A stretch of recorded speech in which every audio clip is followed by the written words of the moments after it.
everybody. This is Carolina Millan. Welcome to a new episode of Beyond the Hustle. And today I'm so excited. We have a returning guest, Mr. Joseph McClendon III. He is a doctor in neuropsychology. We're going to be talking about that, and ultimate performance specialist. How are you, Joseph? I could not be better. It's so good to see you again. I can't believe it's been 2 years. I'm over 2 years. Two and a half years or so. I cannot believe it myself. Where did time go? We're going to talk about that. Joseph, so I love your work. You know that. I'm a huge fan of your work. That's why I'm so excited to have you here again. I cannot believe how lucky I am. So, in the previous interview, if you guys haven't, which I hope you have, but if you haven't heard about Joseph, go listen to our previous podcast, episode 32, I believe. And you will love it. We covered so many different fields over there. So today I want to talk about Joseph. First of all, this new world we're living in. I would love to hear what the past 13 months have been for you. How did you adapt to all the change? And what do you recommend people do? Well, that's a great question, because I, like everybody else, we had to adapt in some way. You know, we all learned the new word pivoting. Oh, yeah. You know, some people pivoted to the couch and watched Netflix, and some people pivoted to, some unhealthy behaviors, if you will. And then some people made life better. And I will be honest with you, what's been just about a year now, I should say, as you pointed out before, previous to COVID, I was speaking live internationally in front of easily 15 to 20,000 people every month, and very large seminars, and every single month. And I had events booked into 2022, every single month, at least twice a month. So when COVID hit, those events started to drop off of the calendar. And I'll never forget, I was sitting right here in my office. And again, it was right about a year ago. And I got a phone call from one of my promoters. I think it was in Singapore. And he said, Joseph, we have to cancel the rest of our events because we don't know what's going to happen. And I said, no worries, we'll just do it later. And then I went to my calendar to cancel it after I finished talking to them.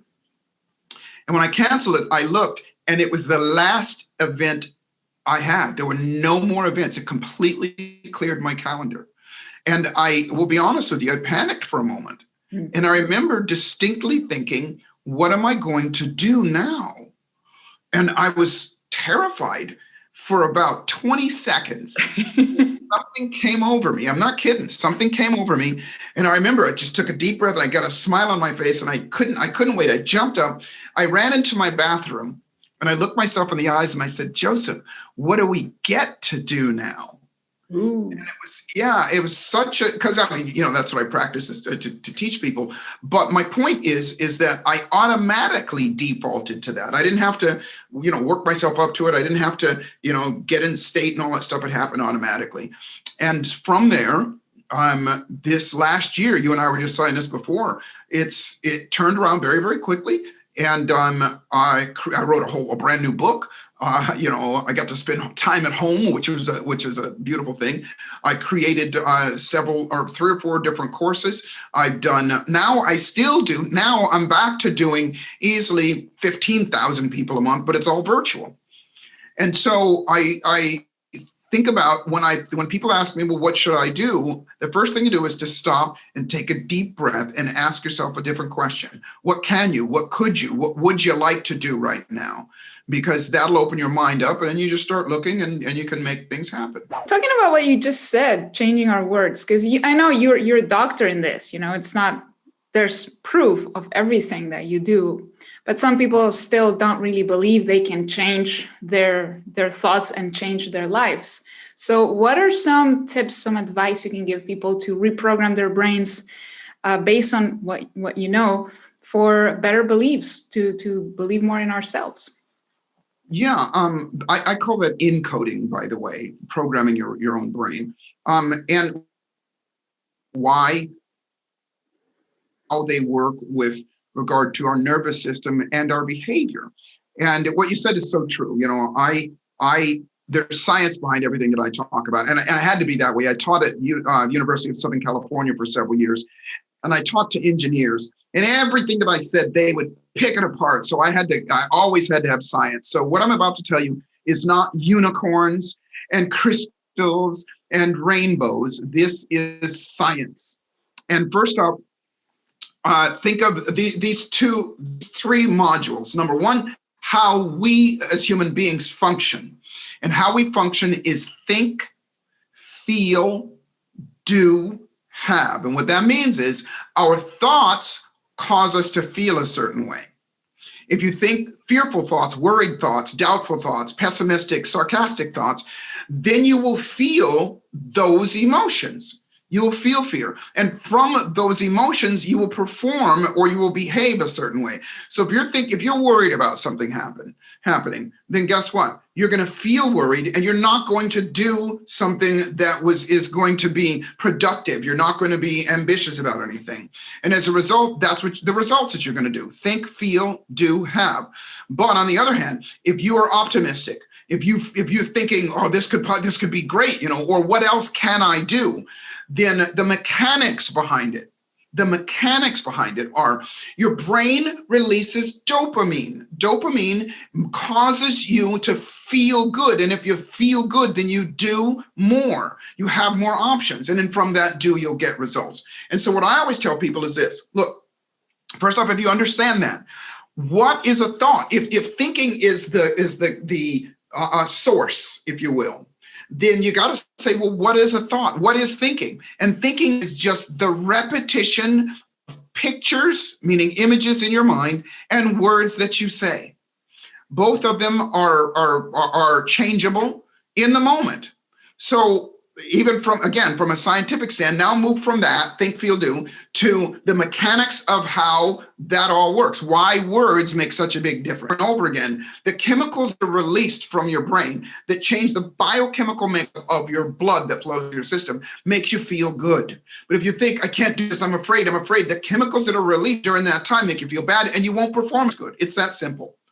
And so being with something other than visible or tangible touching them, you're affecting them with energy. And that energy it's called electromagnetic energy, and sound is electromagnetic energy. Well, there's before, during, and after. And what that means is my before is I do my homework, and I know, at the risk of sounding arrogant, I know the skills that I have. You're not, okay? My friend. So I prepare. Yeah, thank you. I prepare before. And during, there is a process, that person, I find out how they function. And what I mean by that is that everybody functions differently. We have five senses: visual, auditory, kinesthetic, olfactory, gustatory, and gustatory is visual, auditory, kinesthetic, olfactory, and gustatory. And so all five of our senses, they're all representational systems. For example, some people, they see things in their mind first. Some people, they hear things in their mind first. Some people feel things. And so how you communicate with that person makes a difference on whether they're going to accept it and they're going to do what you ask them to do. So first I observe, and then I find out what kind of person that is. And then I can talk to that person and communicate with that person on their level. Because if I just come at them and I'm just, hey, I'm Joseph, I'm a doctor, I'm all this stuff and everything, they might believe me. But if I can work with them and get them to understand it, and get them to tell themselves, not me, then they're going to believe it and they'll do something about it. So that's a real short overview, but there's a process. There's pattern interrupts. There's different processes that I take people through, because it depends on the person. Well, what is your advice for people who, we talked about what you did at the beginning of the pandemic and how you got yourself out of the state of negativity.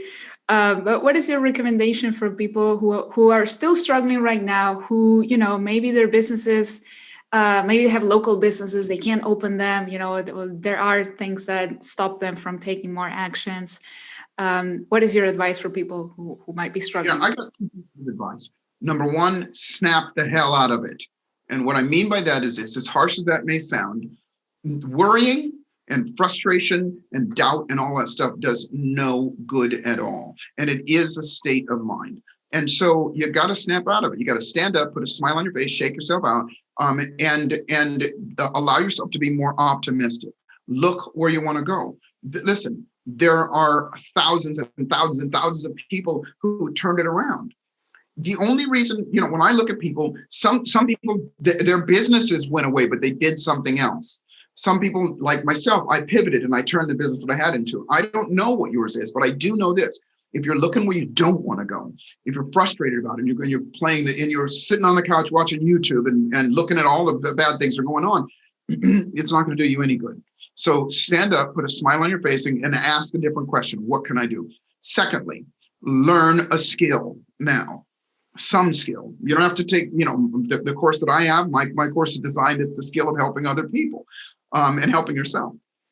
At the very least, learn the skill of being able to change your own biochemistry, your own nervous system, so that, like I said, you default and you get up and do something. Because when pandemic hit, and another thing, I put it on Instagram, I said, listen, a year from now, you're going to be asking one of two questions. You're going to ask, what am I glad that I did? That during that time, what did I learn? What did I do? How did I help? What did I do? What am I glad that I did? And that's why my life is thriving now. Or you're going to be saying, what do I wish I would have done? And so I say, ask the question now and step up and do something different. Even if it's scary, step up, put a smile on your face and go after it and do something different. Because what will happen from that, there's an old saying, whether you believe in the laws of attraction or whatever, that when mankind, man or woman, boldly steps up, then mighty forces will come to your aid to assist you in getting you what you want. And what that means is that when you determine, hey, I'm going to do something different. I might not know exactly what it is, but I'm going to step up, and you boldly step up with physiology, smile on your face, and look where you want to go. I want to be those 5 areas of my life. I want to be, here's the thing. Everybody can use this. I say you want to be wealthy, and wealthy means healthy, happy, and financially abundant. And if you declare that, those are your words, and if you say it over and over again, it becomes your vision, then your brain will figure out what to do, as well as the universe will show up and help you as well. Again, not to beat a dead horse, but I created that neural encoding because so many people always ask me, Joseph, how do I do what you do? How do you get the results that you want? Well, here it is. I made it super, super simple. So, now is the time. Second to lastly, I'll say this, that the best time to plant a tree is 20 years ago. The next best time is right now. Right now. Do something now, everything today.